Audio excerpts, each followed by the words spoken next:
कोई मत जाओ, अभी बहुत काम होने वाला है। કોઈ એ જવાનું નથી, દરેક લોકો આ જગ્યામાં રહો. कोई जाएगा मतलब खोएगा।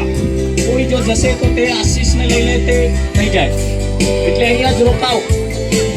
ऐसे ऐसे इस ग्रुप के अंदर ऐसे एक व्हीकल मोटर गाड़ी व्हीकल कुछ खरीदना चाहते हैं कोई लोग।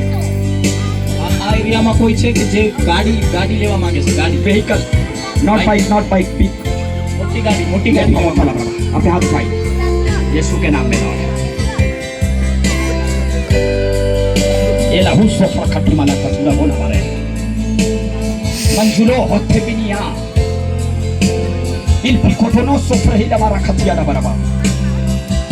एक ही चीज परमेश्वर कह रहा है, अपने देह को मुझे दे दे। એક જ વસ્તુ પ્રભુ કહે છે કે તમારું જીવન પ્રભુને સોંપી દો. ये देह परमेश्वर की महिमा के लिए भाई, આ શરીર છે તે પરમેશ્વરની મહિમા માટે ये છે. आपका देह परमेश्वर की महिमा के लिए है। તમારું શરીર છે તે પરમેશ્વરની મહિમા માટે और છે. परमेश्वर कह रहा है अपनी देह को मुझे दे दे। પરમેશ્વર કહી રહ્યા છે કે તમારા શરીરને, તમારા કામોને પરમેશ્વરને और સોંપી દો. परमेश्वर आपको उपयोग करने का પરમેશ્વર તમને ઉપયોગ કરવા માંગે છે. यस लॉर्ड, प्रभु छू लेना। टच